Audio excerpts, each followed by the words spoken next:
All right, welcome once again. We're here at the Red Pill Expo, and we have a very special guest from the past, a blast from the past, you might say, General President George Washington. Welcome, George. Thank you. It's an honor to be with you. Now, I have to ask you, as one of the founding fathers of our nation, what are you seeing? Where do we go wrong? What do we need to change? What do you think of the two-party system that we have right now? Well, I must tell you, as I've been updated on many of the changes that have taken place in the last 200 years, I wish I could say I'm pleased with what you've done with the place, but I'm quite disappointed, honestly. And as far as the two-party system, I warned you. You did. During my farewell address. If you recall, I said it is a fatal tendency. Now, fatal is a pretty serious word. To put into place of the delegated will of the people, the will of a party. Often a small but artful and enterprising minority, they are likely in the course of time and things to become potent engines by which cunning, ambitious, and unprincipled men will be able to subvert the power of the people and usurp for themselves the reins of government, afterwards destroying the very engines that raised them to unjust dominion. And that is exactly what I see happening today. You are 100% correct, and it's taken a good amount of time, but we've definitely gone down the wrong side of the rails here, and we have a lot of problems that we have to overcome. So it's good to have your advice here as one of our fathers who set up this whole republic. Yes. And now I'm sure you've noticed that people refer to our system as a democracy now, and that was never intended to be that way. You were given a representative republic, as Dr. Franklin said, if you can keep it. If you can keep it, yeah. That's the caveat.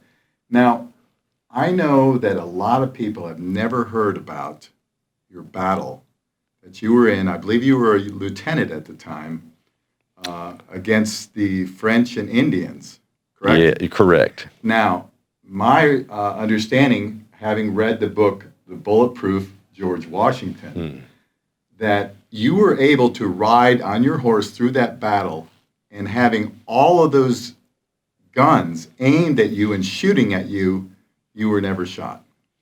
It was a miraculous day, and Providence protected me, I truly believe, that day and to this day.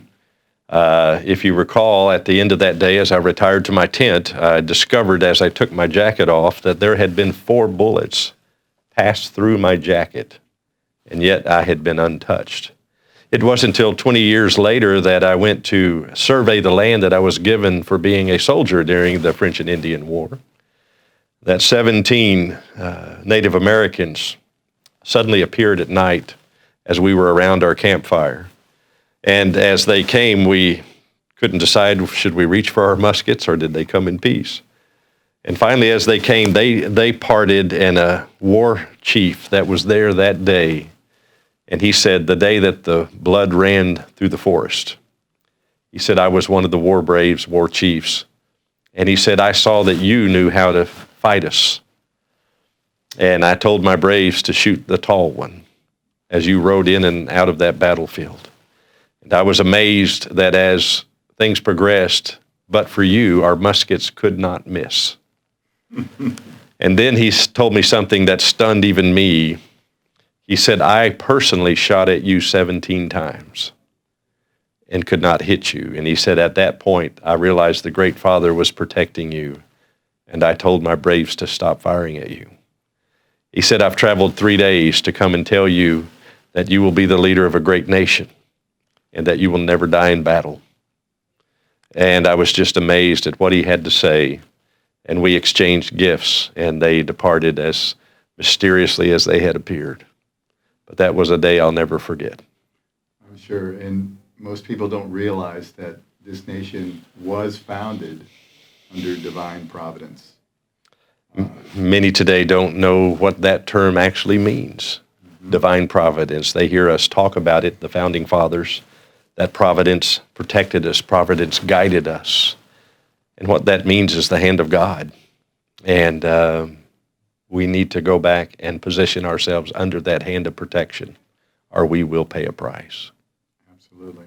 And we've definitely gone down the wrong path, and we need to understand that. And I think One of the things that a lot of people would benefit from would be to go back and read the Federalist Papers, because there's so much wisdom in those writings. Yes. It also reflects the intelligence and the understanding of all of you and what you were debating about, what you foresaw in the future, and Yes. so much of what you had feared could come to pass has now come to pass. You know, it's amazing. Those were written to convince the American people that this new Constitution was worthy of ratification. I was told here recently that the dean of the Alabama School of Law requires his law students to read the Federalist Papers. And one of these students approached him confused and discouraged, and he said, "Professor, I'm having difficulty understanding these papers because of the words they use and the difficulty of just reading it." And the law professor patted him on the knee and said, "Son, I understand." He said, "Those papers were written for the common New England farmer, and maybe one day you'll have an education such as his." Absolutely true. I mean, we've seen the systematic dumbing down of our Yes. school systems, which Yes. has really been detrimental to the people and their understanding Yes. of all of the principles of the Founding Fathers and the principles that this entire nation were built upon. Another thing I'd like to touch on with you is people talk about the visions that you had, the visions that you were gifted. And would you be willing to talk about that a little bit?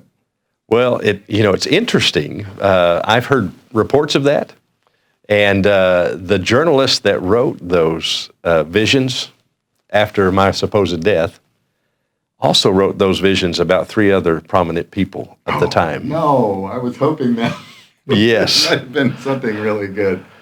It's very interesting. You go back and read his, he had the same journalistic stories about 3 different people. So he was kind of looking for some sensationalism to sell papers. Yes. Yeah. Oh, my. So we'll have to leave that to the fog of history. Well, we'll have to pop that button as not being, that balloon as not being real, Yes. thanks to the original source of defining it for us.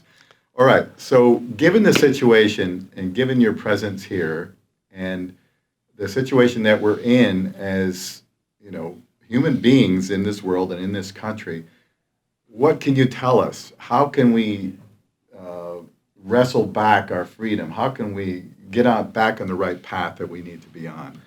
It's interesting. I think if we don't know our history, we're likely to repeat it. And so therein lies one of the significant things that we must do. You must know where you've been so you will know where you're going. And that's something we need to do. And something else that I encouraged, that one of the most important undertakings that we can undertake is to teach our youth the science of government. And that's one of the things I'm seeing very deficient. As I travel around and I get opportunity to speak to children in public schools, I ask them, boys and girls, what form of government do you have?